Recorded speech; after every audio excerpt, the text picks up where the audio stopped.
Les voy a compartir mi pantalla. Okay.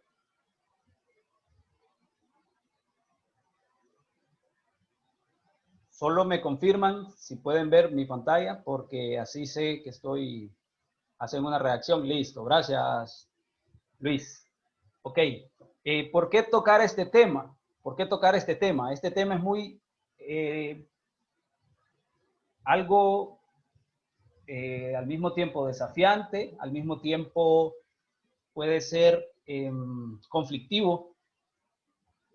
Muchas veces también se hacen interpretaciones equivocadas sobre la temática, pero nosotros hoy vamos a tratar de presentar todas las posturas que se presentan durante la historia sobre este tema, ¿verdad? Entonces, este tema ya no es ajeno para los estudiantes del bachillerato, porque el trabajo final de ellos consistía en poder realizar un análisis sobre esta temática, y el tema era un tema bien pesado, por decirlo así, bien complejo. Por eso me di a la tarea de poder hacer este seminario para que la gente lo pudiera entender mucho mejor, y creo no solo a nivel teológico, no es un tema solo de estudiante, de seminario, sino es un tema pastoral, es un tema que todo creyente debe de manejar este tema. Entonces vamos a dar inicios, como lo dice ahí el título, la apocalíptica judía y el apocalipsis de Juan. Hoy vamos a hablar sobre esa temática. Entonces ahí vaya anotando si tiene papel y lápiz para que podamos luego poder platicar sobre esto. Después voy a poder dar un chance para que se pueda platicar. Vamos a presentar sobre la temática el origen de esta literatura apocalíptica. Ustedes dirán, ¿a qué se está refiriendo la literatura apocalíptica? Para los que no saben, la literatura apocalíptica es inmensa a nivel del pueblo judío, y no solamente se tiene el Apocalipsis, sino que a nivel de la literatura apocalíptica se tiene infinidad de recursos.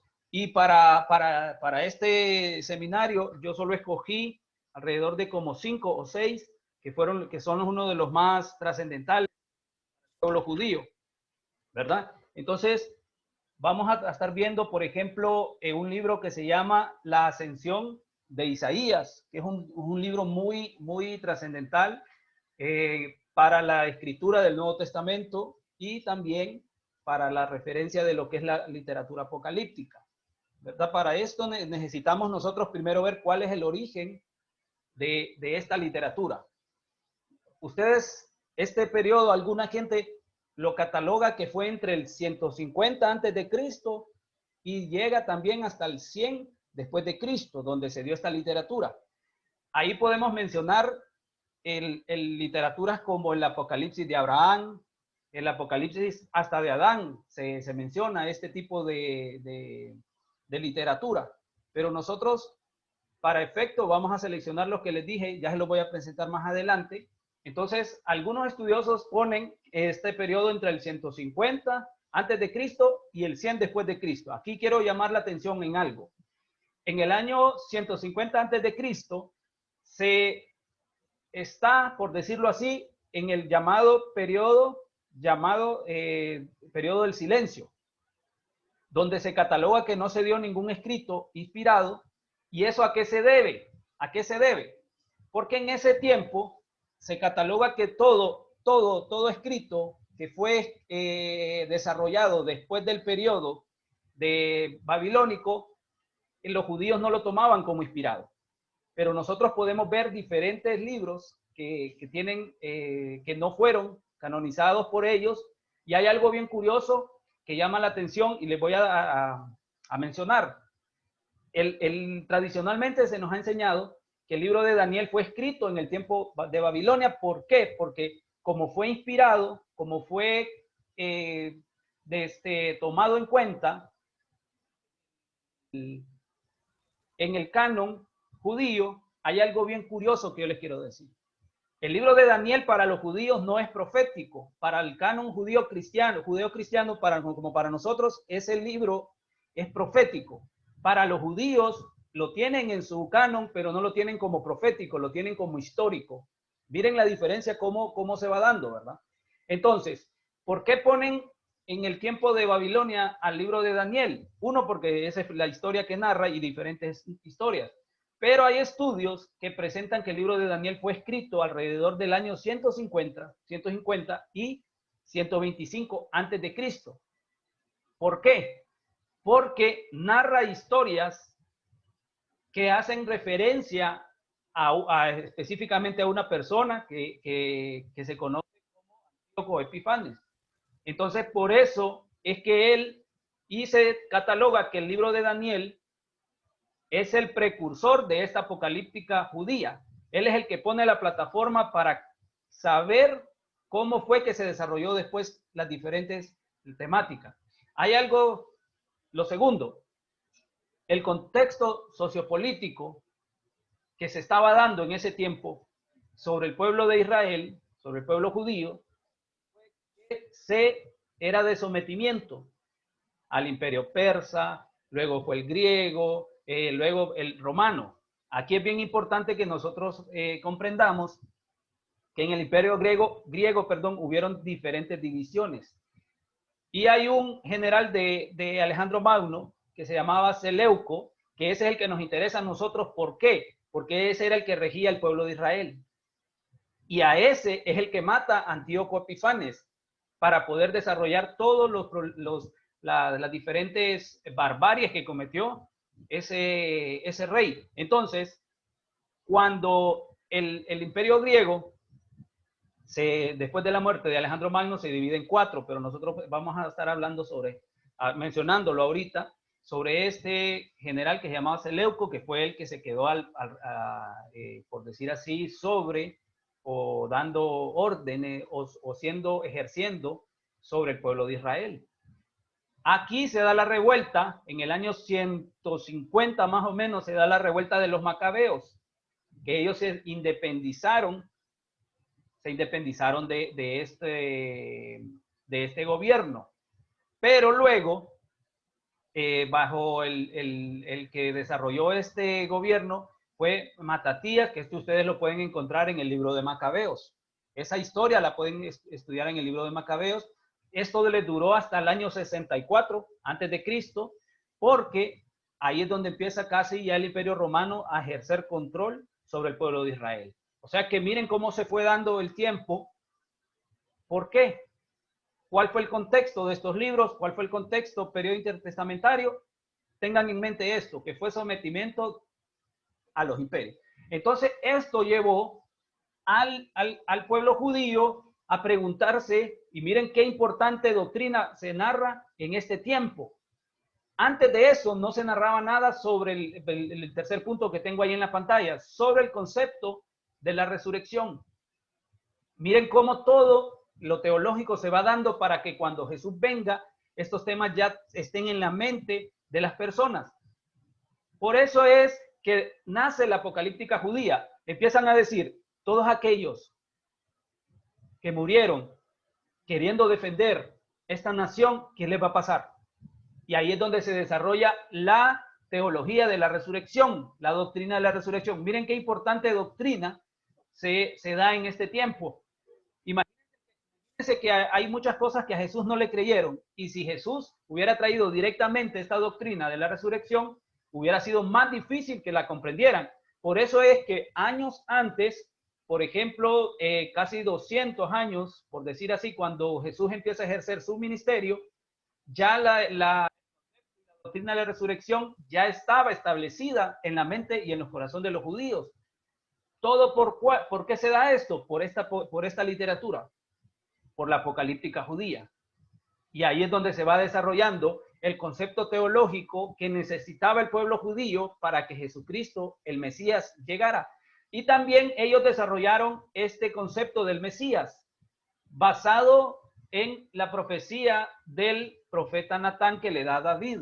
Y ahí es donde empiezan a desarrollar ellos todos estos conceptos del Mesías. La única diferencia es que ellos no reconocieron a Jesús como el Mesías. Pero la literatura cristiana, la de nosotros, la que nosotros ejercemos, leemos, identifica a Jesús como el Mesías. Entonces ahí nosotros vemos las diferencias de estas literaturas y vemos nosotros que hay diferentes tratados. Yo quiero que ustedes tengan en mente algo. ¿Cuál fue el contexto en que se dio esta literatura? Era que estaba sometido el pueblo de Israel. Entonces ellos reclamaban aquella liberación que tanto se les había prometido. Se les decía que tenían que adorar a los reyes y ellos decían que ellos tenían que jurar fidelidad a Dios porque eso es lo que se les había enseñado. Estaban siendo aislados del tiempo que estaban porque no tenían ese poder económico, por decir así. Y entonces ahí es donde se va dando toda esta literatura de manera que se pueda dar aliento, dar esfuerzo, dar ánimo a las personas del pueblo judío. Ahora, bien importante, yo les voy a mencionar 4 libros de esta literatura apocalíptica. Uno se llama La Ascensión de Isaías. Este libro es muy trascendental para los judíos. Ahí la Ascensión de Isaías habla de diferentes cosas. Hay 2 temáticas bien interesantes en este libro. Una es el martirio del profeta. Y luego de esto les voy a hablar un poquito más adelante, denotándole cuál es la conexión que tiene el libro de la Ascensión de Isaías con el Nuevo Testamento, ¿verdad? Entonces nosotros vamos a poder ver cuál es la conexión que se tiene con este libro y el Nuevo Testamento. Ustedes dirán, ¿qué tiene que ver este libro con el Nuevo Testamento? Ya les voy a demostrar que estos libros tuvieron mucho que ver para dar origen al Nuevo Testamento. Y en el libro de la Ascensión de Isaías se narra el martirio de Isaías. ¿Cómo murió el profeta? Así se narra. Ok. También se habla de episodios de la vida de Jesús. Por eso es que este libro se narra que fue escrito del primer, antes de Cristo, o sea, ya para terminar, el primer antes de Cristo y el primero después de Cristo. ¿Por qué? Porque narra cosas y narra situaciones de la vida de Jesús. Por eso es que este libro es bien tomado en cuenta para los judíos. Este tiene alrededor de 11 capítulos más o menos. Tiene alrededor de 11 capítulos, donde los primeros 5 narra sobre el martirio de Isaías. De ahí está narrado. En el capítulo 2 específicamente, este libro narra la muerte del rey Ezequías. ¿Por qué el rey Ezequías? Porque en ese tiempo fue que el profeta Isaías, que profetizó. Ahí resalta algo bien importante. ¿Quién es el hijo de Ezequías? Un rey muy trascendental en la vida de Israel, que yo creo que ustedes lo deben de manejar. ¿Quién es? Es Manasés. Ustedes conocen quién fue, es catalogado como el rey que indujo a la idolatría al pueblo de Israel. ¿Por qué? Porque este rey quiso imponer una religión, por decirlo así. No sé si en su orgullo o en su ego lo intentó, pero se apartó de Dios de una manera. Y según este libro, es el que le da muerte a Isaías. ¿Y cómo le da muerte? Aserrado por la mitad. Entonces ahí es donde está la conexión con el Nuevo Testamento. Cuando ustedes dicen, ¿de dónde creen ustedes que el escritor de Hebreos saca en la Galería de la Fe, en Hebreos 11, de que algunas personas fueron aserrados? De este libro. O sea que los escritores del Nuevo Testamento, ellos fueron expuestos a estos libros y de ahí sacan muchas cosas. De igual manera les puedo mencionar el tema en la carta de Judas, en la epístola de Judas, donde se menciona de que el ángel el ángel Miguel y Satanás se peleaban el cuerpo de Moisés. ¿De dónde creen que sacan esa historia los judíos? Los escritores del Nuevo Testamento, de un libro que se llama La Ascensión de Moisés. Ahí es donde se narra esa historia. Entonces, les estoy poniendo las bases para que ustedes puedan comprender que los escritores del Nuevo Testamento tuvieron acceso a estos libros y fueron influenciados al momento de escribir el Nuevo Testamento. Entonces, en este tiempo, ¿qué nos enseña esto? Que nosotros tenemos que redefinir el concepto de inspiración. Porque a nosotros se nos ha enseñado que la inspiración es cuando Dios iluminó, o sea, inspiró a los escritores y creemos que así fue, ¿verdad? Solo que también los escritores fueron expuestos a esta temática, a estos tipos de libros. Hablando de la ascensión de Isaías, hay algo bien curioso en esta parte, que es ahí donde nos mete a problemas este libro. Hay una visión de Isaías y que él menciona 7 cielos, donde ustedes han escuchado de que hay 3 cielos, 7 cielos. Entonces, ya desde ahí se va narrando la historia, se va dando estos temas para que los escritores, porque recuerden que más adelante Pablo habla también de un tercer cielo. Entonces, Isaías, en su escrito, en este escrito, bueno, hay que aclarar algo. Estos libros se les cataloga como pseudoepígrafes. ¿Qué significa que son pseudoepígrafes? Que los escribió alguien en nombre de, ¿verdad? Entonces ahí es donde se menciona que esos libros fueron escritos por alguien más. ¿Me entienden? No fueron ellos directamente, no fue que el profeta Isaías lo escribió, fue alguien más y le puso el nombre de ellos, por eso se llaman pseudoepígrafes. Que en esa visión, ¿qué es lo que ve Isaías? Del 6 al 11, ya para terminar el capítulo, lo ve. En el capítulo de la visión, él va al cielo y ve a los justos de que estaban desde Adán, por decir, desde Adán hasta ese tiempo, a los que se conocían en ese tiempo. Miren la temática de la apocalíptica, ¿va? También menciona la parte de lo que es la adoración al Señor. O sea, todos los apocalípticos, todos los escritos apocalípticos mencionan esta parte de la adoración a Dios. Mencionan la adoración. Todo si ustedes se ven en el Apocalipsis, menciona eso.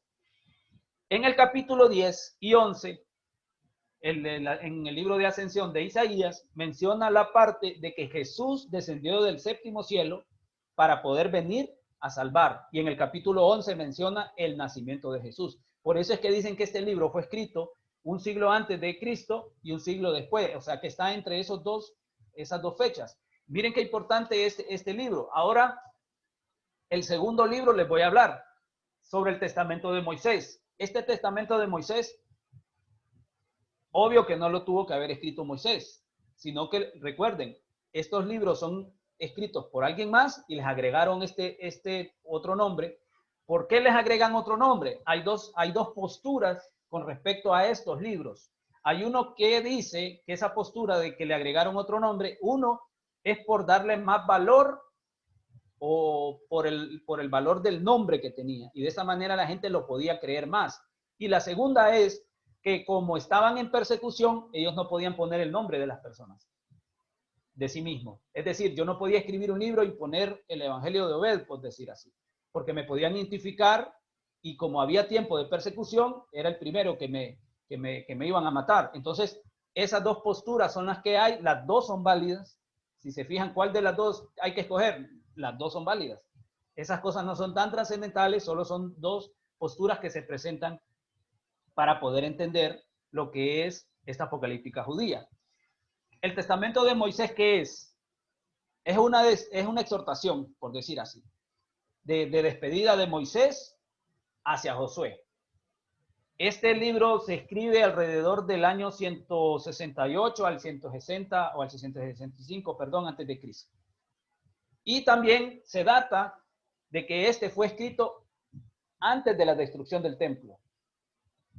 Las dos fechas están ahí y no se sabe específicamente en qué momento se escribió. O sea que hay una fecha en donde le dicen que fue antes de Cristo y hay otras que dicen que después.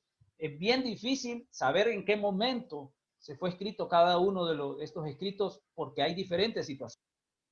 En este testamento de Moisés hay muchos aspectos teológicos y muy relevantes.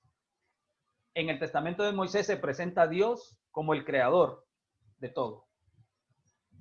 Así de sencillo, o sea, se presenta a Dios como el creador de todo y que Él tiene el control de cualquier situación. Lo segundo es, miren cómo van introduciendo las doctrinas para que en el Nuevo Testamento se vaya entendiendo esta temática.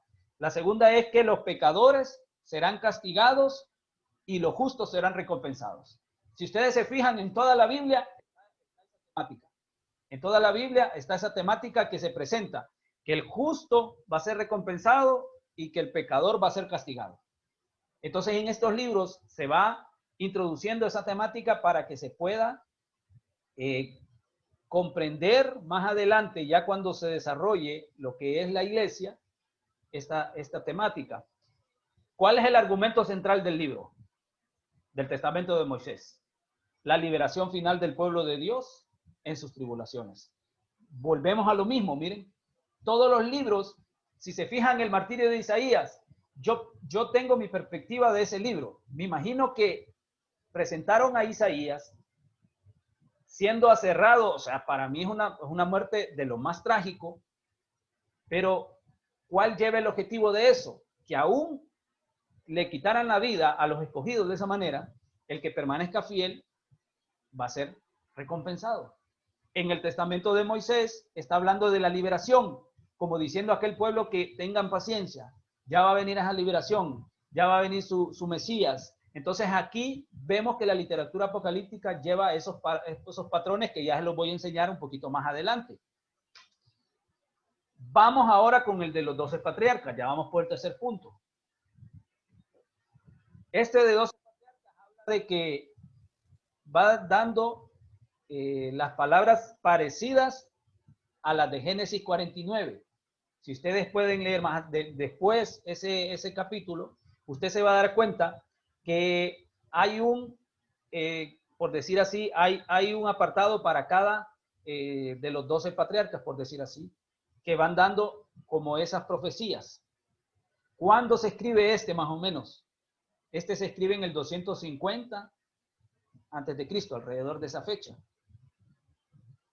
Creo que en ese tiempo, en el año 250 antes de Cristo, se estaba culminando la Septuaginta, que es la Biblia que fue traducida del hebreo al griego. Más o menos en ese año se fue terminando.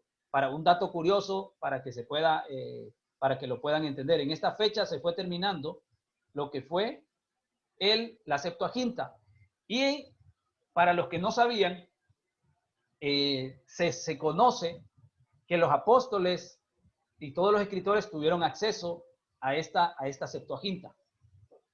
O sea que tuvieron, por eso es que ustedes leen cuando Pablo dice la escritura, toda la escritura es inspirada. ¿De dónde saca Pablo eso? Es porque ya tenía acceso a la Septuaginta, a la traducción del hebreo al griego. Miren que como uno cuando ya va entendiendo estas cosas, uno dice, ahora entiendo por qué Pablo menciona estas cosas. Igual usted, a los estudiantes del bachillerato, del seminario, yo les decía algo. Hay un versículo en la Biblia que no hay ninguna referencia en algún otro libro de la Biblia, que es cuando en Hechos dice que Jesús dijo, más bienaventurado dar que recibir. Y si ustedes se fijan, esa referencia, no hay ningún otro versículo a que haga referencia a eso. ¿Qué enseña o qué implica eso? En el tiempo de los apóstoles, en el tiempo que escribieron el Nuevo Testamento, había un documento que se llamaban los dichos y palabras de Jesús. De esa manera, ellos, a nivel de todas las iglesias, a nivel de los apóstoles, ellos tenían acceso a esas palabras de Jesús. Y por eso es que citaban esos tipos de versículos. Entonces nosotros aquí en el libro de los 12 patriarcas hay una teología definida para ellos. Una es la misericordia de Dios, que Dios va a tener misericordia de los justos, que Dios va a tener misericordia de aquellos que se mantengan fiel a Él. La segunda es la cosmología, por decir así. Aquí se presenta en este libro que el universo está dividido en 3 cielos. Miren, ¿a dónde escucharon ustedes eso? Cuando habla de 3 cielos, en la literatura paulina. Entonces, en este libro se menciona de que hay un tercer cielo y que es la morada de Dios. Usted preguntará, ¿de dónde viene eso? ¿De dónde viene eso? Porque esa era la costumbre, la idea de estos escritores, de los 3 cielos. Si se fijan en Isaías, menciona 7 cielos. El libro de Enoc menciona también 7 o 4, no, 3 cielos, creo que menciona, no recuerdo. Entonces es bien importante. Aquí también se menciona los ángeles. Ya en el periodo intertestamentario se empiezan a dar las doctrinas de los ángeles y de los demonios. Se les empieza a dar más énfasis. Los ángeles son instructores de los justos, por decirlo así, ¿sí?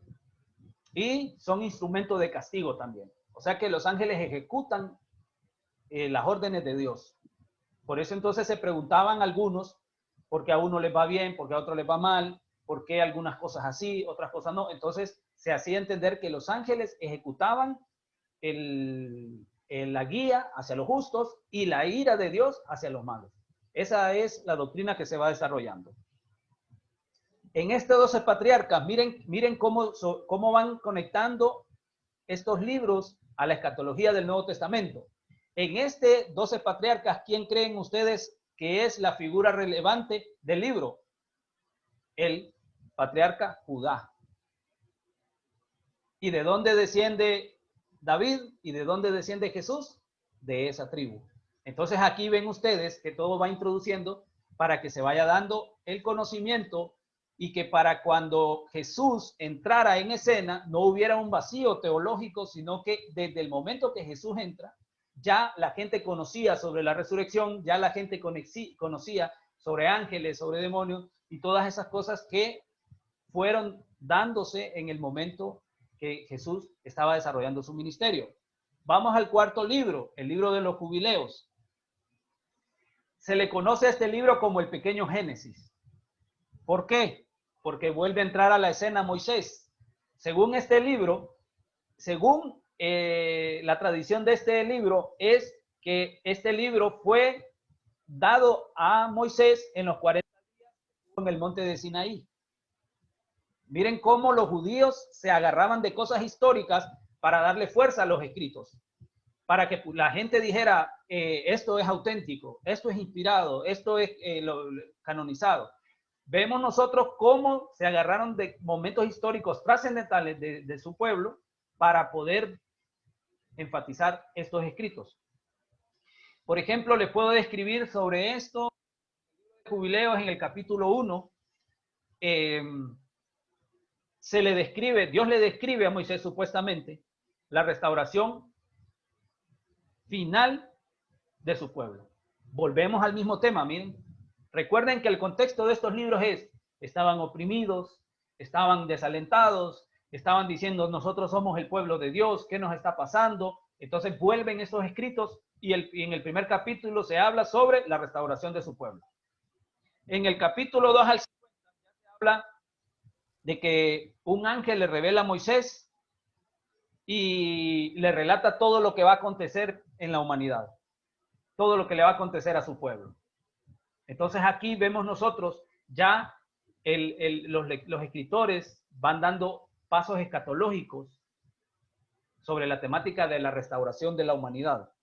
¿Cuándo fue escrito este libro? Escrito entre el 125 y el 75 a.C. Por decir así, esa es la fecha que más o menos se puede resaltar. El objetivo principal de este libro, ¿cuál es? Aquí se habla de que el pueblo de Dios, o sea que Dios está listo para hacer la restauración de su pueblo, pero hace un llamado al arrepentimiento, hace un llamado a que vuelvan a Él, hace un llamado para que ellos puedan comprender de que es necesario que cambien de forma de pensar, que cambien de forma de ver las cosas. Entonces este libro su objetivo es ese, hacerle entender a los judíos de que Dios está listo para restaurar esa relación, pero para eso se requiere un cambio y eso le llaman, que nosotros le llamamos arrepentimiento. Entonces, ahora les voy a presentar cuáles son las conexiones de estos libros. Algunas, hay varias, pero yo solo les traje las más trascendentales. Con la ascensión de Isaías, ¿cómo se conecta con el Nuevo Testamento? En Hebreos 11:37 dice, fueron apedreados, fueron aserrados por la mitad. Y en ascensión de Isaías dice, en capítulo 5:2 dice, y él aserró a Isaías por la mitad. ¿Y quién es ese él? Él aserró, es el rey Manasés. Ese rey, aquí en este, es el causante de la muerte de el profeta Isaías. Y ya todos conocen, deberían de conocer que ese Manasés fue, para mí, fue el peor rey que pudo haber. porque se desvió en todos sus sentidos con Dios. Entonces, en la sección de Isaías podemos encontrar esto. Seguimos. El testamento de Moisés con el Nuevo Testamento. ¿Cómo se conectan? De aquí, en este libro también se habla de una temática de falsos maestros. ¿Y quiénes desarrollan esa temática? La carta de Judas y la segunda de Pedro. Ahí desarrolla esa temática de los falsos maestros que se iban a infiltrar. Entonces, en este libro también se alerta de que esas personas van a estar ahí en medio del pueblo. Entonces hay una conexión con el Nuevo Testamento. La tercera, la de los 12 patriarcas con el Nuevo Testamento. ¿Cómo lo encontramos? En el testamento de Leví se dice, yo entré al primer cielo, vi un segundo cielo más brillante. No te maravilles de esto, porque tú verás otro cielo, un tercer cielo, más lustroso, incomparable, y cuando tú estés allí, estarás cerca del Señor. ¿Quién desarrolla esa teología en el Nuevo Testamento de nuestra Biblia? Segunda de Corintios 12, del 2 al 4, que dice, conozco a un seguidor de Cristo que hace 14 años fue llevado al tercer cielo. No sé si en el cuerpo o fuera del cuerpo. Dios lo sabe. Este apóstol Pablo sí era de los más desafiantes al momento de escribir. Porque algunos dicen que esa referencia que está haciendo es a él. Y otra postura dicen que esa referencia está haciendo a otra persona.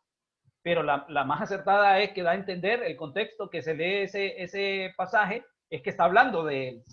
Entonces, como Pablo trae una doctrina intertestamentaria a la doctrina de la iglesia, nos mete a problemas, ¿verdad? Porque esta doctrina del tercer cielo es la más discutida, porque científicamente no tiene comprobación.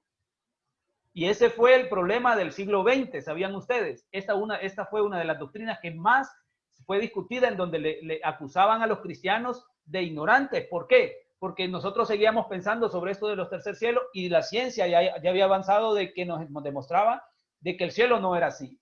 Por eso es que vemos nosotros cómo las cosas espirituales con medio de la ciencia no se pueden comprobar.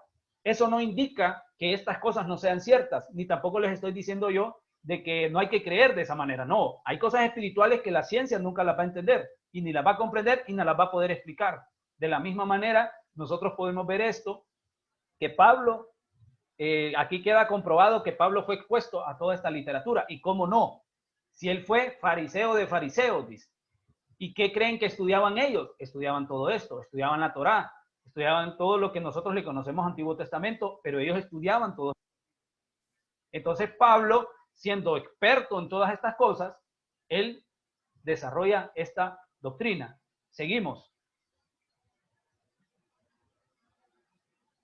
El libro de Jubileos con el Nuevo Testamento, ¿qué aporte deja?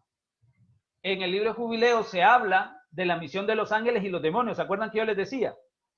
Ahí se menciona, y en el Nuevo Testamento, en este libro se menciona como jerarquías de ángeles y de demonios.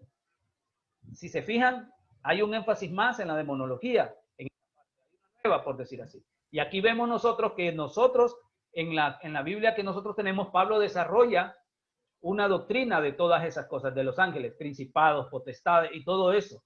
Entonces nosotros vemos una conexión de todos estos libros con la Biblia que nosotros tenemos. Ahora, usted se estará preguntando en este momento, pero esto me indica de que mi Biblia no es fidedigna o que mi Biblia tiene algo malo. No, no tiene nada de malo.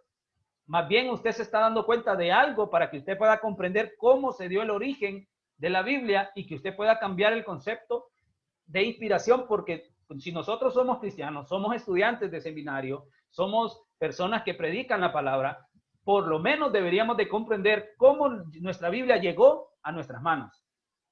Porque a veces nosotros creemos que fue el libro, que el libro como nosotros lo tenemos, recuerden que en el momento que la Biblia fue escrita no teníamos imprentas. No había imprentas. O sea que nosotros tenemos copias de copias de copias de copias. Y ahí es donde nosotros vamos viendo cómo fue preservada la Biblia. Y también vemos cómo se dio origen a varias doctrinas que tal vez nosotros no entendíamos en su momento. Ahora, Vamos a pasar, ya dejamos estos temas de los libros y ahora vamos a pasar sobre lo que dice el patrón apocalíptico. Vamos a hacer un énfasis todavía. Vamos a hacer un resumen de lo que hemos ido hablando.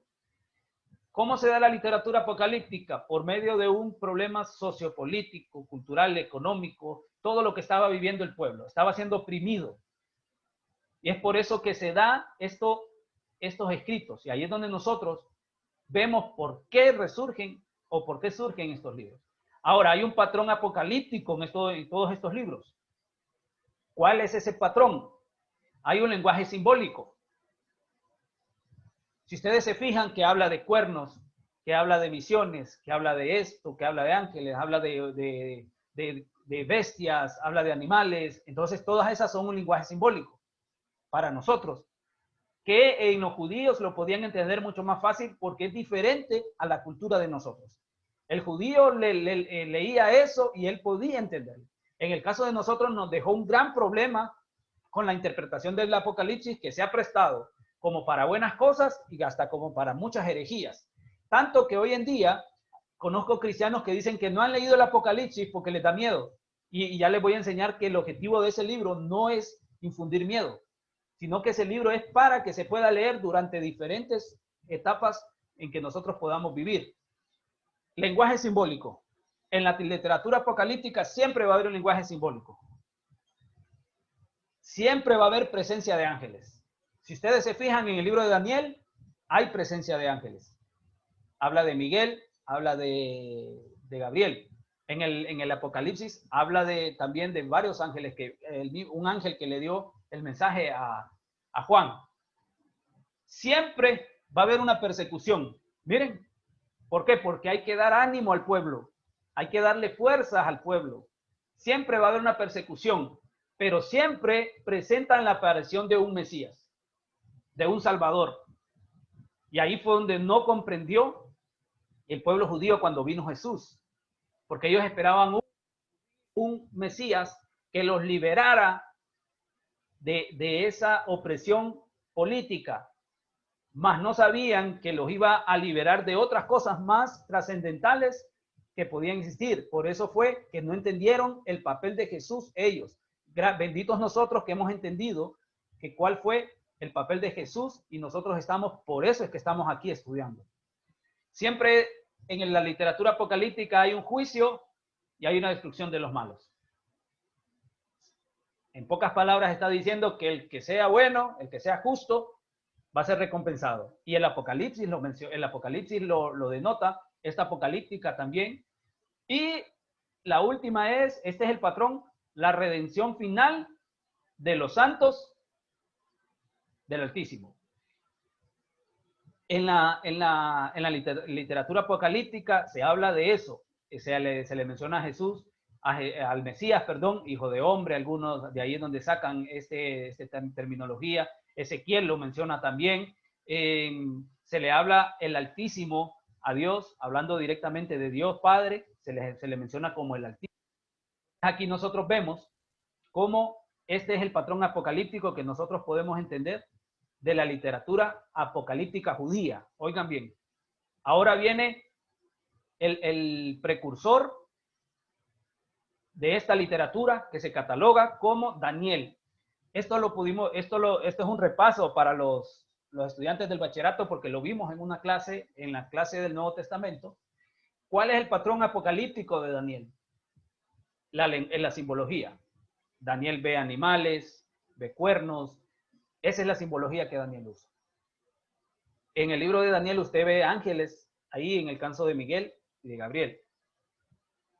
Entonces, este libro pone un patrón para que se pueda comprender. Hay una persecución del pueblo, ¿verdad? Que dice que menciona que dice que va a ser la guerra contra los escogidos de Dios. Y Daniel, hay algo bien interesante, que nosotros los cristianos premilenialistas, le damos la interpretación que esta persona de que está hablando el libro de Daniel es el anticristo. Pero Daniel a quien se está refiriendo es Antíoco Epifanes, al tiempo y al contexto de él. Ahora, hay algo muy importantísimo que usted debe de entender en la hermenéutica bíblica, y es que se menciona las profecías de doble cumplimiento, y por eso nosotros los cristianos estudiamos el pasaje denotando de que esto se va a cumplir en el anticristo. Yo no le estoy diciendo de que esto, de que sí, porque ya se cumplió, esto no va a funcionar. No, podemos nosotros también entender que esta parte se puede cumplir y nos puede dar un indicio de cómo se va a comportar el anticristo. Entonces, pero Daniel específicamente estaba hablando del Antíoco Epifanes.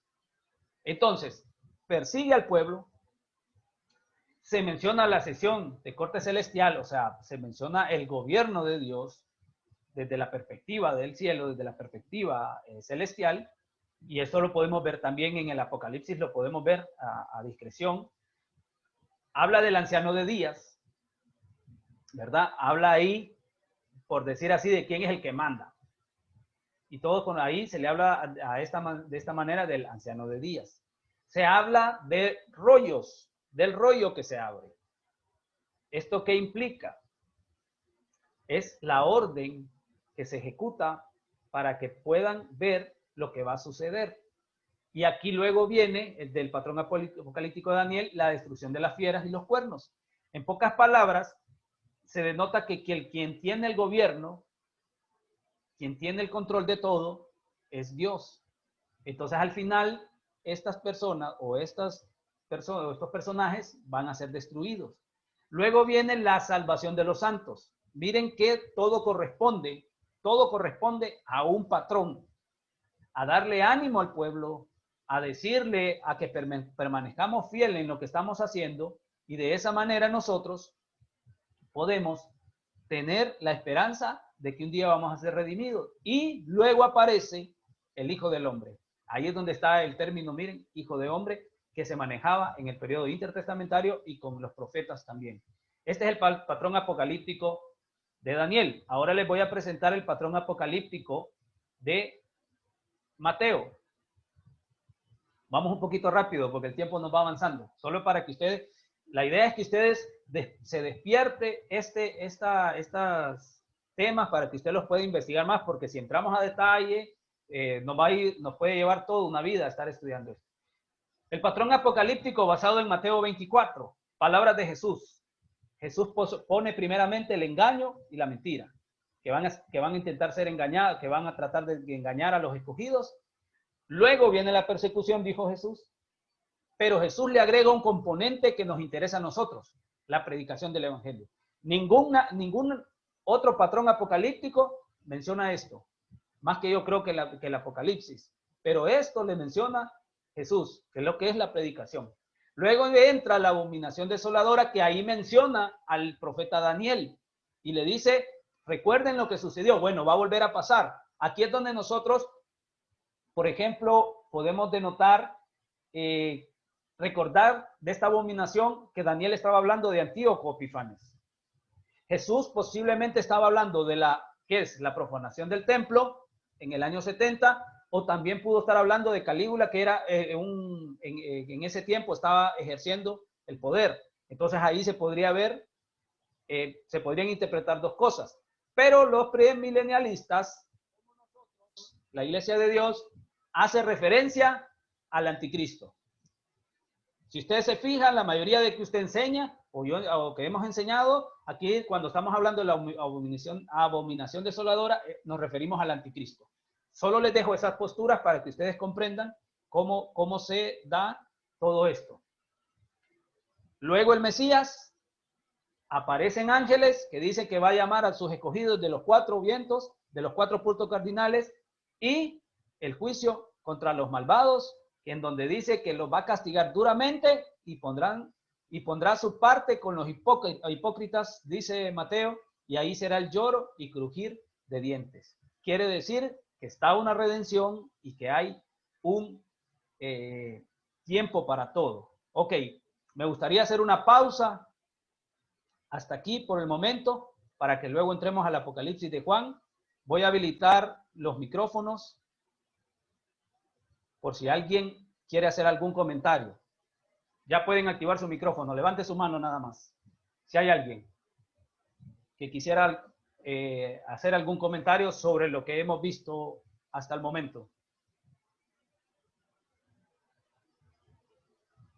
Vamos a ver quién rompe el hielo.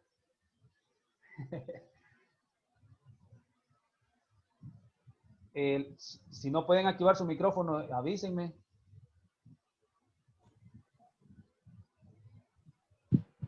Ok. Sí, hay alguien, abrió el micrófono. Henry Guzmán, adelante. Buenas noches, Pastor Obed. Saludos, hermano. Mucho gusto. Le bendiga. Solo una pregunta. ¿Por qué estos libros no están en la Biblia si están relacionados con los sucesos escatológicos, Sí. sino que son tomados como apócrifos? Estos libros, bajo el canon judío, no se tomaron en cuenta por diferentes doctrinas. Por ejemplo, si usted puede ver el libro de la Asunción de Misaías, habla de 7 cielos. Y en el tiempo de ellos se hablaba solo de 3 cielos. Entonces, no se consideraron porque hay muchas doctrinas que contradecían las doctrinas esenciales del judaísmo, por decir así, en ese momento. Aquí es bien importante mencionar que aquí no mencionan nombre y apellido al Mesías, solo mencionan al Mesías. Ya en el Apocalipsis, Juan le pone el nombre al Mesías, que nosotros sabemos que es Jesús. ¿Alguien más? Comentario.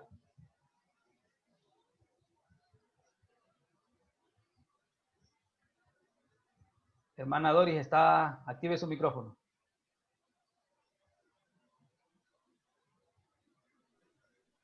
Sí, correcto, es que yo estaba activa. Dios les bendiga, hermanos. Solo que tengo una pequeña inquietud en cuanto a Manasés. Ok. ¿Él era el descendiente de José o se trata de otro? Ese rey malvado. No. Ese está hablando del hijo de Ezequías. Ah, de Ezequías. Sí, el Ok, gracias. el rey Manasés. Gracias. Hablando del hijo de Ezequías. Ok. Ok, ¿alguien más? ¿Comentario, duda, consulta, algo que puedan aportar sobre el tema? Buenas noches, mi estimado Obed, bendiciones. Pastor Chirino, adelante, ¿cómo estamos? Sí, no, mira, ahorita yo recién entré porque no podía, estuve batallando y solo escuché que decías Manasés, de ahí no sé nada, hermano. Pero imagino que está grabando, me va a dar link para escucharlo todo, ¿verdad? Ahí va a aparecer su voz ahorita. Ah, ok, bueno, listo, voy a ir escuchando. Listo, ya vamos a la segunda parte y tenemos que acelerar el proceso porque ya van a ser el tiempo. Teníamos hasta las 9, pero es que estos temas son bien y que voy apurado. Ok, si no hay nadie más, seguimos. Uno más, una persona más.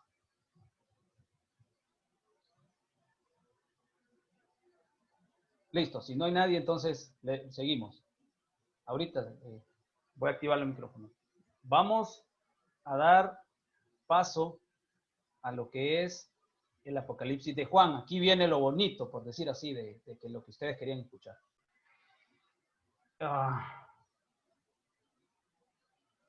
El Apocalipsis de Juan. Aquí necesitamos entender algo nosotros. El contexto.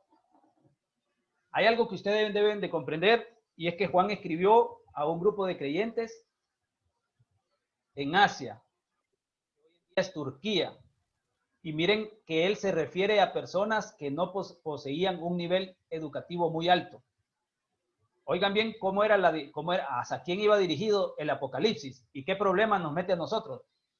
Iba dirigido a personas que no tenían nivel educativo muy alto y ellos lo podían entender y a nosotros nos hace difícil entender. ¿Por qué? Porque ellos eran judíos. Entonces entendían estos temas, entendían esos símbolos. Nosotros tenemos que ir a investigar qué es lo que estaba hablando o qué es lo que decía y a veces le atribuimos cosas que no dice el Apocalipsis. Ahora, este libro se escribió para consolar, como dice ahí su pantalla, y orientar a los creyentes que vivían bajo el poder y misericordia del Imperio Romano. En este tiempo, los cristianos se vieron afectados por un sistema político que los marginaba, explotaba y los perseguía. Miren qué bonito, algo irónico. Al cristiano de ese tiempo se le acusaba de ateo. ¿Saben por qué? Porque si estos cristianos de este tiempo no le rendían culto al emperador, entonces los acusaban de ateos y los mataban. Qué interesante, ¿va? Es interesantísimo eso. Y aparte eran excluidos de la sociedad. O sea que no tenían acceso al sistema económico porque eran marginados. Qué bonito debe ser cristiano en el primer siglo y es cuando más dio fruto la iglesia. ¿Dónde se pone el contexto de este libro que fue escrito? Algunos dicen que fue en el tiempo del emperador romano, de Nerón. Todos deben de saber quién es Nerón, ¿va? Un gran loco que hubo en ese tiempo que incendió Roma en el año 64 después de Cristo y acusó a los cristianos. Cuando agarraban a un cristiano en una casa haciendo culto, ¿qué creen que pasaba a ellos? Los metían, los agarraban y ¿saben cuál era la tortura que les sometían a estos cristianos que los agarraban pidiendo culto a Jesús? Les echaban un tipo de, decir así, una brea, y en el transcurso de la tarde, cuando ya se oscurecía, los encendían, y como la reacción de que al ser quemado alguien salía corriendo, entonces los ponían como luminarias a ellos, oigan bien, luminarias vivas. Ese era el sacrificio que tenían ellos, que les hacían a los cristianos. Entonces, más o menos ese fue el tiempo supuestamente que se escribe, pero también está la otra postura que se escribió con Domiciano entre el año 81 al 96 después de Cristo gobernó él. Este es el tiempo donde más se enfatiza que fue escrito el Apocalipsis de Juan. Ahora, ¿quién fue Domiciano? Domiciano era el hermano de Tito. ¿Quién era Tito? Fue el que destruyó el templo de Jerusalén en el año 70. Interesante dato. Estos dos hermanos eran tremendos, pero más porque sí tenía problemas con respecto a su adoración.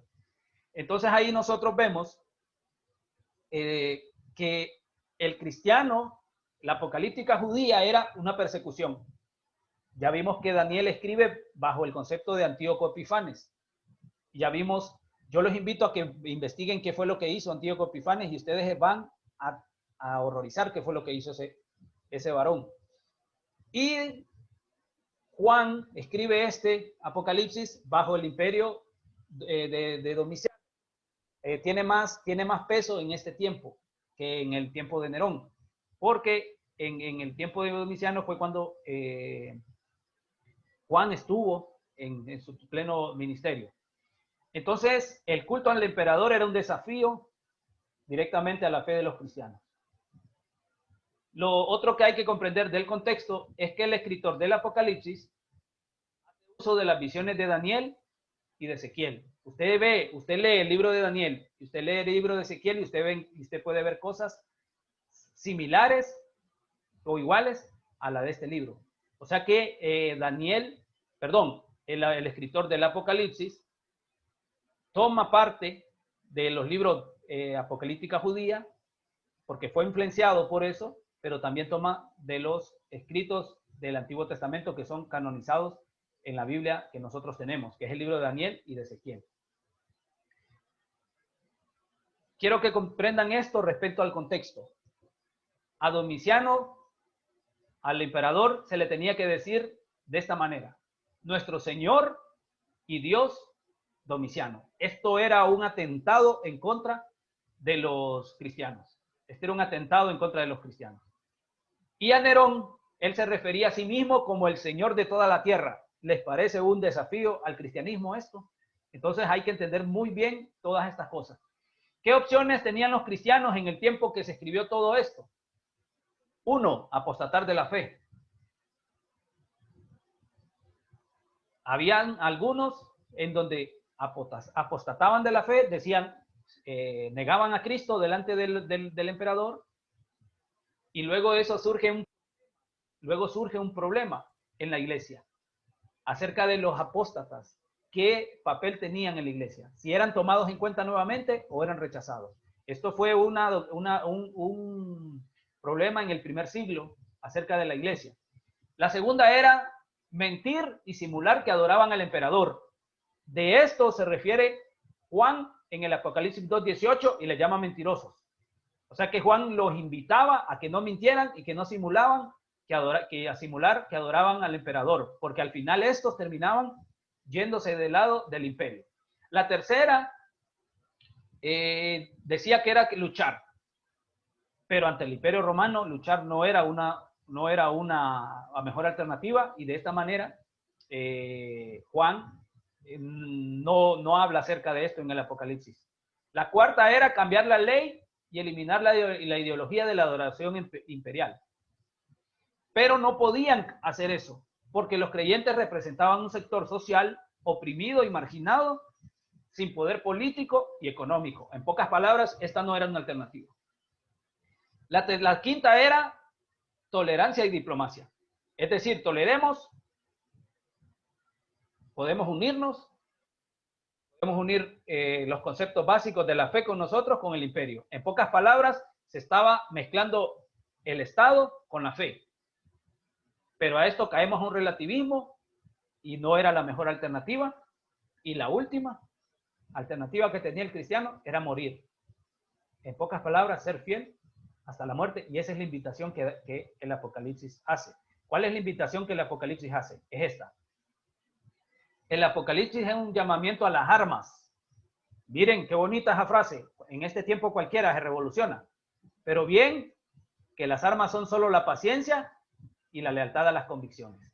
En pocas palabras, el que persevere hasta el fin, este será salvo. Esta es la invitación que hace el Apocalipsis en este tiempo, en el tiempo que fue escrito, y va a seguir en las generaciones diciendo que el que persevere hasta el fin, este va a ser salvo. Pero a veces nosotros le atribuimos cosas místicas al Apocalipsis, y el Apocalipsis cumple su función en la iglesia del primer siglo, pero es una carta, es un libro para todos los tiempos. Pero a veces le agregamos muchas cosas nosotros, pero simplemente este libro es para darle el ánimo y el aliento a las personas que están siendo perseguidas. O sea que este tiempo en Honduras, este libro puede ser leído de la mejor manera. ¿Qué le podemos hablar de la madre soltera que está siendo oprimida por un sistema económico que no le hace y que no le puede llegar comida a su mesa? ¿Qué podemos decir de aquellos que están siendo oprimidos y están siendo maltratados de diferente manera por diferentes cosas? Entonces, este tiempo se puede leer el Apocalipsis. Aquí se puede hablar símbolos, se los voy a hablar así de manera ligera. Por ejemplo, una mujer puede representar a un pueblo, puede una ciudad. Los cuernos indican el poder, autoridad y poder real. Las alas, el movimiento, dinamismo, movilidad. Los ojos hablan del conocimiento. Las palmas habla de triunfo. Las trompetas, no crean ustedes que vamos a escuchar unas trompetas. No, las trompetas son un símbolo sobre una voz sobrehumana o divina. Es decir, la espada aguda es así, ya todos sabemos el simbolismo, que es la palabra de Dios que juzga y castiga. Las vestiduras blancas es el mundo glorioso, o sea, lo perfecto, y el mar puede representar la fuente de inseguridad o muerte. Eso es lo que representaba para los judíos el Apocalipsis. Los colores y números.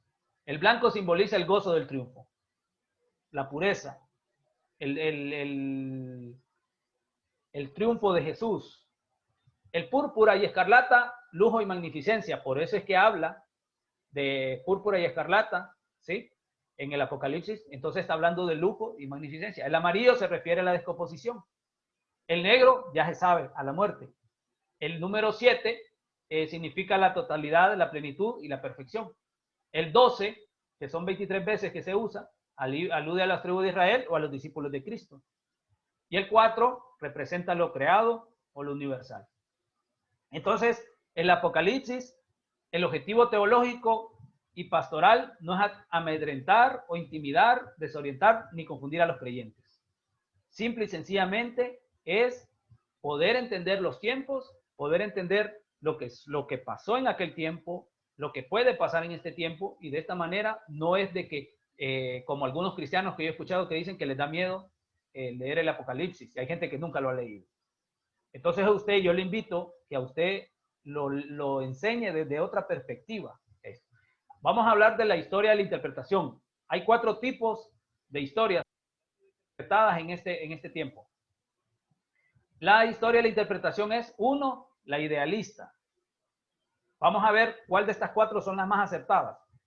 La idealista es que presenta una serie de verdades eternas que no están dirigidas a ningún momento específico de la historia. O sea que todo es espiritual. En cada postura voy a mencionar a quién representa la bestia para que podamos entenderlo. Aquí, en esta idealista, la bestia representa el poder y las fuerzas del mal que surgen siempre para oprimir a los creyentes, la gente de bien. O sea, quiere decir que el Apocalipsis no tiene un momento específico, sino que cada vez se va dando. Aquí se hace a un lado los sufrimientos y se espera que se vaya representando, que se vaya aplicando el Apocalipsis poco a poco. Ok. Vamos a la segunda, la histórica. ¿Cuál es esta interpretación histórica? Estudia y entiende la obra como una profecía simbólica de toda la historia de la iglesia, hasta la segunda venida de Cristo y el fin de los tiempos. Aquí se le hizo la aplicación a esta histórica, se le dice que el Papa de la Iglesia Católica, Apostólica Romana, es la bestia. ¿Han escuchado ustedes esa postura? Y que la Iglesia Católica es el falso profeta. ¿Cuántas veces he escuchado yo eso? Ahora, esta histórica se originó en Europa, por lo tanto solo se presenta la perspectiva de ese contexto, por eso es que le dan esta aplicación al Apocalipsis.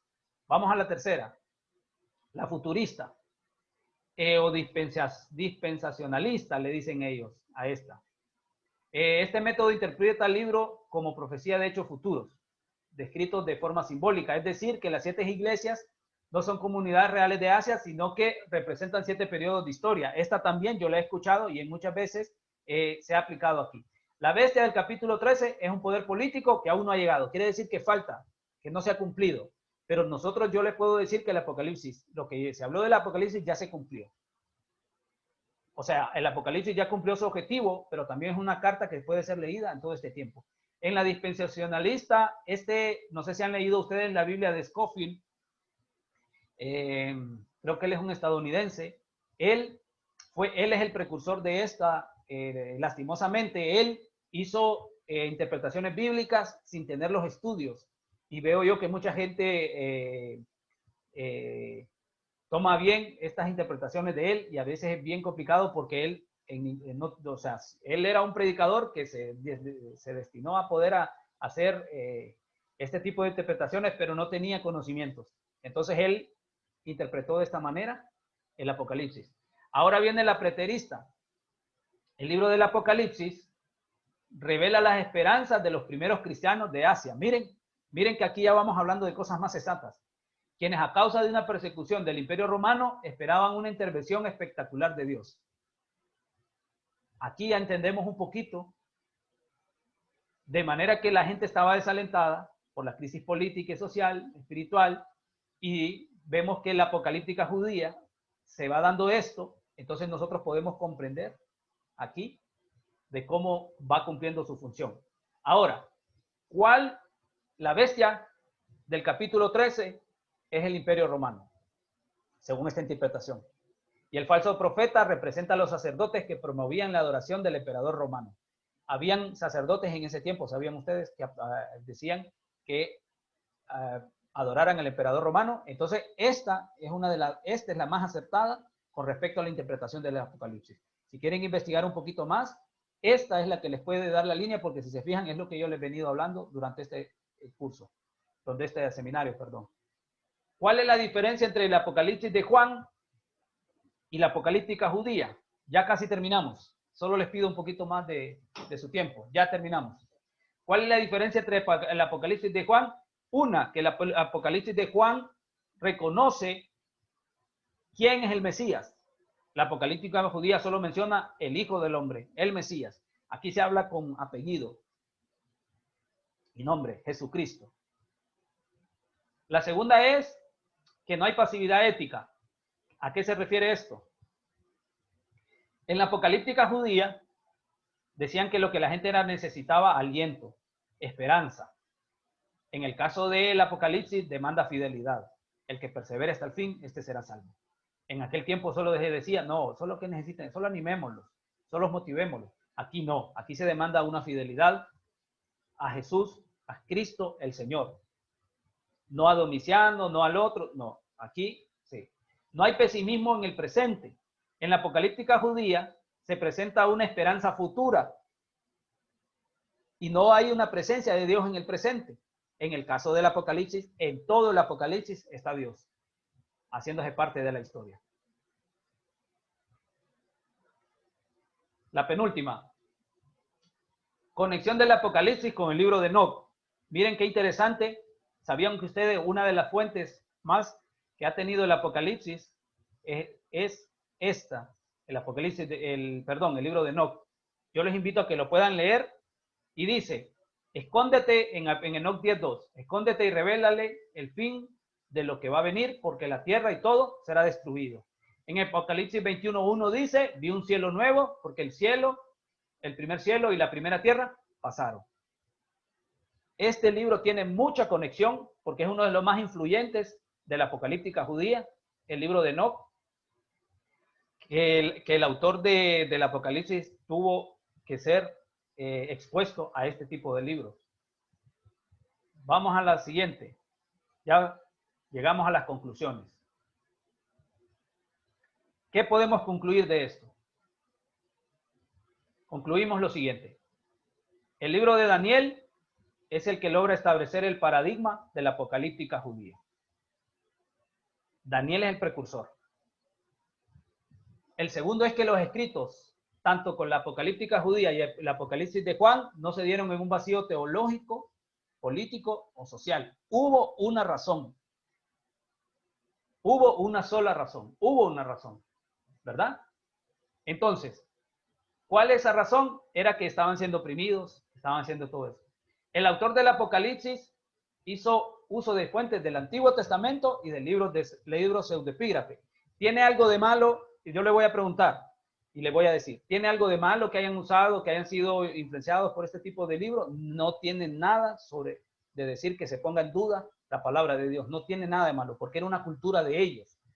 Lo que pasa es que nosotros desconocíamos estas cosas y es por eso que estamos haciendo este tipo de seminarios, para que entendamos cómo nos llegó la Biblia y nosotros podamos comprender. Lo cuarto es que el Apocalipsis es un relato para dar esperanza a los creyentes de todas las épocas.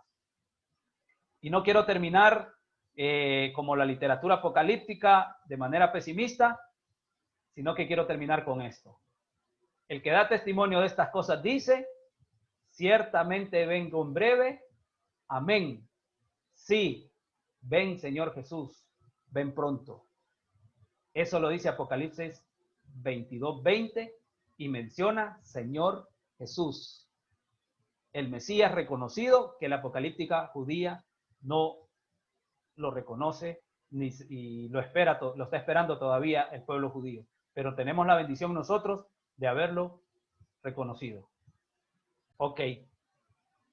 Voy a abrir los micrófonos por si alguien quiere mencionar algo. Líder Chirinos iba a decir ahí algo. No, te felicito, Obed, por la exposición muy buena. Lástima que no pude estar desde el principio, pero como vamos a tener la grabación ahí. Es interesante porque, ¿qué te digo? Apocalipsis, como tú decías, es un libro que le ha dado mucho misticismo, ¿verdad? Y a los predicadores les da terror hablar de Apocalipsis y a la gente igual, ¿verdad? Y como Apocalipsis tiene 3 tiempos, ¿verdad? Pasado, presente y futuro. Sí. Y tú hablabas algo del contexto histórico, lo que pasó, ¿verdad? En la época de la iglesia de los primeros 3 siglos. Entonces, pero también, y tú decías algo importante de que Apocalipsis realmente se puede contextualizar de acuerdo a lo que estoy viviendo en el presente ahorita, ¿verdad? Y entonces, pero también, Obed, sin descartar también la riqueza escatológica que este libro tiene, ¿verdad? Porque también, como nos habla del futuro, entonces hay cosas del futuro que todavía no se han cumplido, ¿verdad? Y que están ahí, pues, presentes y mucha gente con esto de la pandemia se pregunta si está viendo ya tiempos apocalípticos, si estamos ya en cuál de los sellos, ¿verdad? Entonces, pero qué interesante escuchar esta exposición tuya, José, Obed, muy buena, ¿verdad? Y excelente, te felicito. Gracias, hermano. Algo que usted mencionó, líder, es muy importante, es que siempre hay una conciencia escatológica cuando el ser humano pierde las esperanzas en los sistemas políticos, en los sistemas económicos, y que es lo que está pasando hoy en día. Entonces, sí, cuando hay esa pérdida de conciencia respecto al Estado, a esto, siempre se crea una conciencia escatológica. Por eso pasó en la apocalíptica judía y por eso sucedió en el Apocalipsis. Y hoy en día podemos crear esa conciencia escatológica por la situación que nosotros tenemos en nuestro país.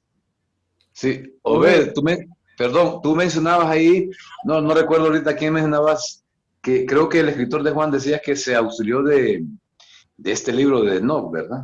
Sí, sí. Entonces, ese libro, pues, que lo cita Judas, ¿verdad? Y Sí. que es un libro, pues, que entonces yo te escribí y lo leíste en el chat de que sería bueno que tú lo aclares ahí por ejemplo, No, que es un libro supuestamente importante, ¿verdad? No está en el canon bíblico cuando sí es citado, ¿verdad? Por grandes escritores de la Biblia y pues se cree que es de inspiración Sí. divino, ¿verdad? Uh-huh. Ok. Iba a decir algo, líder. Adelante. Y después. Sí, estos estudios pues son bien profundos y en los seminarios pues hay más tiempo, Exacto. pero a lo mejor los estudiantes de bachillerato lo escucharon nuevo o tal vez lo han escuchado o personas que fueron invitadas.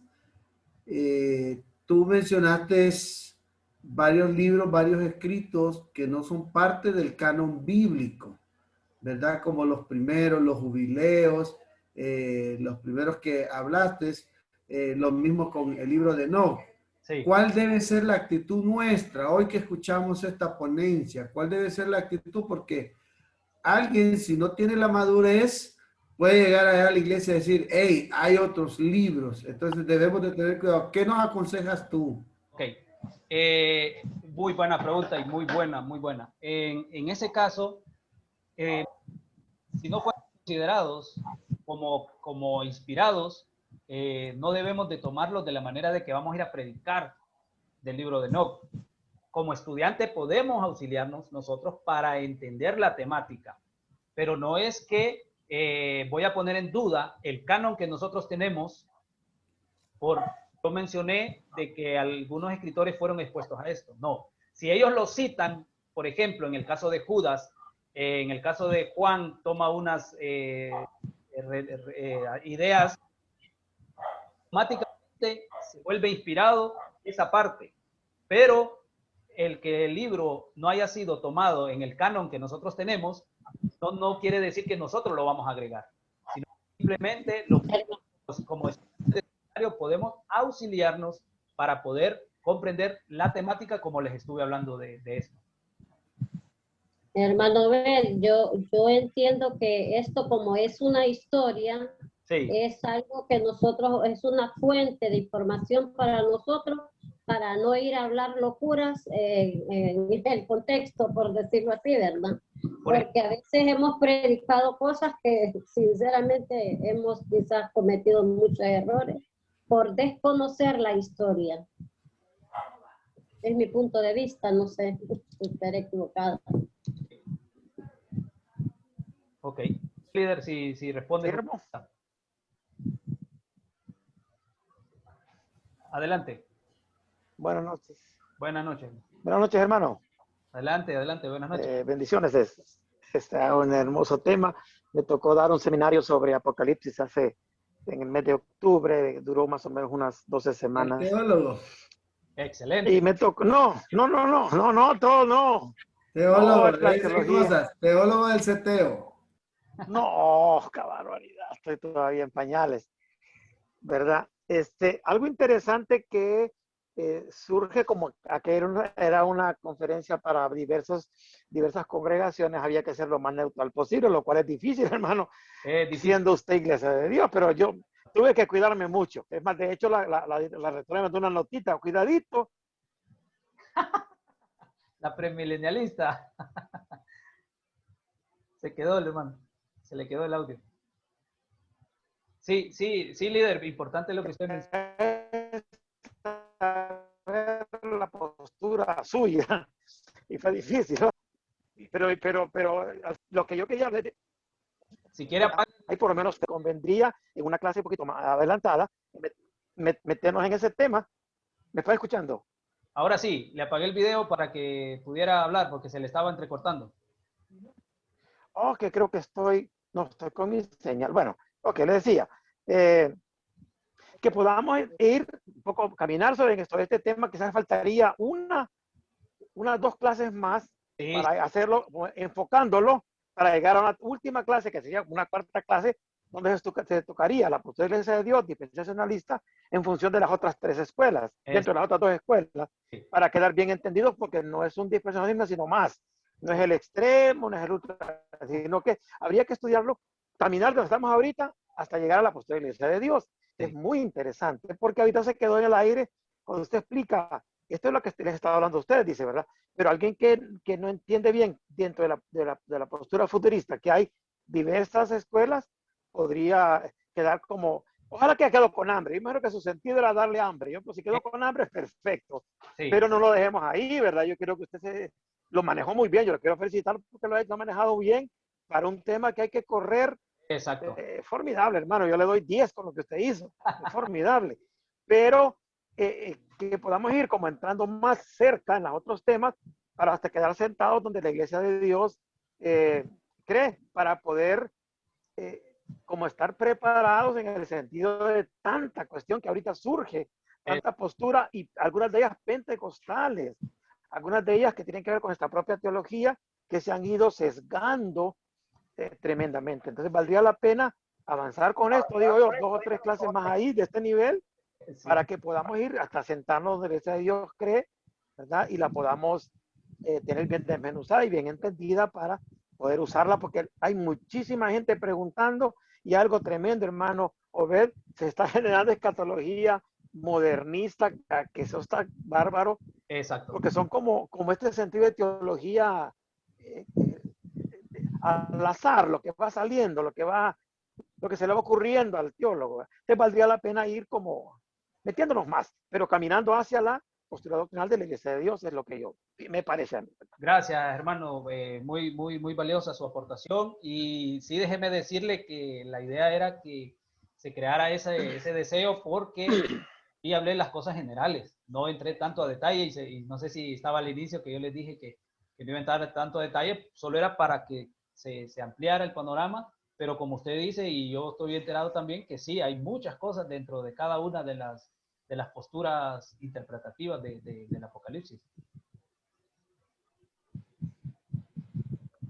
Por ejemplo, hermano, una cosa de importante es, esto es bien interesante verlo, Scofield es uno de los teóricos más importantes dentro de la corriente del dispensacionalismo, pero no es el único, ni es el único teórico que se utiliza para fundamentar la doctrina escatológica de la Iglesia de Dios. Sí. Porque él tendrá otras posturas teológicas no escatológicas con las cuales no vamos a estar totalmente de acuerdo. Exacto. Entonces es interesante. Usted cuando decía que él se había equivocado en algunas cosas, estoy de acuerdo. Él cree en la parte de lo cíclico, ¿verdad? Como a veces el hermano Altucci también cree en la parte cíclica. Entonces, no es que Scofield está totalmente perdido y que no deberíamos leerlo. No, él es un teórico interesante, importante dentro de nuestra escatología, pero tampoco significa que él es de donde nosotros sacamos todo el material, ¿verdad? Entonces hay que como decir, sigamos caminando, que eso se ha puesto interesante. Sí, él es uno de los precursores en ese de los más que se proyectaron en esa parte. Pero como le digo yo, las 4 posturas tienen su postura de entendimiento, pero como le digo yo, cada una de ellas tiene sus bondades, sus ventajas, sus desventajas, y que a uno como estudiante de seminario le abre el panorama para que uno pueda entender la interpretación del Apocalipsis. Ok, ¿alguien más? ¿Le gustaría algún comentario? Amigo, No. sí, ¿me escuchás? ¿O me escuchas? Bueno, más que todo estaba escuchando lo de los apócrifos, obviamente. Más que todo pienso yo que los apócrifos son libros para que nosotros estemos informados, informativos. Y la Biblia te forma.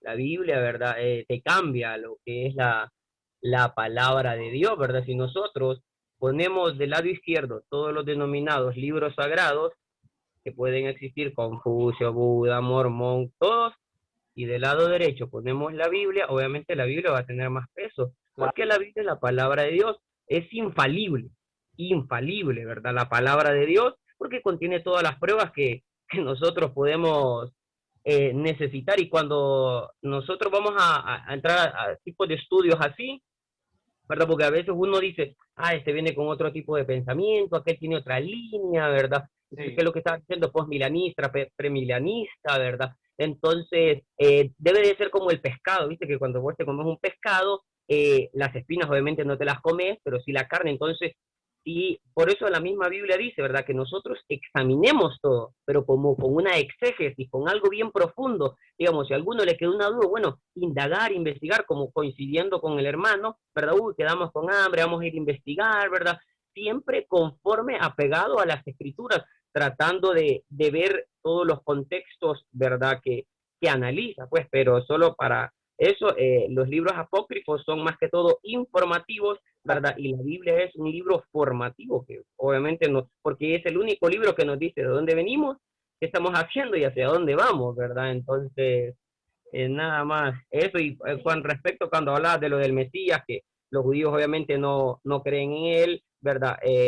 Y algunos sí que son judíos mesiánicos. Entonces, pero cuando el Señor venga en la segunda venida, van a ver sus heridas, ¿verdad? Y luego decir, eras vos, Señor, y no te creímos la primera vez que viniste, o no creímos a las escrituras, y era vos, y está en la Torá, está en la Torá, en el libro de Zacarías se encuentra, que dice que, ¿verdad? ¿Dónde te hicieron esas heridas? Y dice que van a llorar como quien pierde a un primogénito, y incluso estando en el libro de ellos, pero como ellos creen más en la Torá oral, perdón, que en la Torá escrita, entonces, estando en la Torá, muchos ignoran el libro de Zacarías, ¿verdad? De los judíos. Entonces, es increíble, ¿verdad? Cuando él venga, van a llorar y van a decir, pues, chica, Señor, tenía razón, fíjate, era vos. Por eso es que les digo en las escrituras, ustedes son muy inteligentes porque el aspecto del cielo lo distinguen, saben conocer los tiempos, pero este tiempo no lo conocen, no interpretan cuando el maestro está en medio de ustedes. Sí, sí, es que el concepto del Mesías que tenían los judíos en el tiempo de Jesús era otro al que nosotros hemos entendido. Y por eso yo les decía que nosotros estamos privilegiados porque entendimos el concepto del Mesías. Pero para ellos siguen esperándolo, y como al ver que no los liberó supuestamente del sistema político y todo lo que estaba pasando, la opresión de ellos, entonces ellos por eso es que no creyeron en Jesús. Y en los emperadores romanos miraban de menos a los cristianos por eso mismo, porque decían que su fundamento está en una persona que fue crucificada. Entonces, por eso, ellos no entendieron nunca, aún los emperadores romanos no entendieron el papel de Jesús, de la muerte de Jesús, porque para ellos Jesús había sido un delincuente, un ladrón, por decirlo así, y que al ser crucificado, porque para el romano la crucifixión era lo peor, ¿verdad? Era para la peor gente. Entonces, al ser crucificado, por eso el cristianismo se miraba de menos en ese tiempo. Bueno, hermanos, vamos cerrando. Gracias por el tiempo. Voy a subir este video, se lo voy a compartir, por si alguien quisiera o compartirlo, ¿verdad? Alguien más. Y agradecerles por su tiempo. Si no hay nadie más, con esto cerraríamos. Les agradezco por su tiempo. Y los estudiantes de bachillerato, recordarles que el lunes 22 de febrero iniciamos la siguiente clase, ¿verdad? Entonces, que tengan buenas noches. Obed, antes de que, una preguntita. Estos webinars, esto es como, lo hiciste como algo para, ¿qué te digo? Para iniciar una clase o motivar a tus estudiantes, o va a ser cada cuánto. Estos seminarios los vamos a hacer en la semana de vacaciones de cada clase. Cada 5 Ok. empezamos clases el 22 y dentro de 5 semanas va a haber otro seminario mientras esté la semana de vacación, por decir así. Ok, excelente, gracias. Muy Listo. bueno. Listo, ahí voy a estar informando de qué otras temáticas vamos a estar hablando ahí. Dios les guarde entonces. Buenas noches a todos.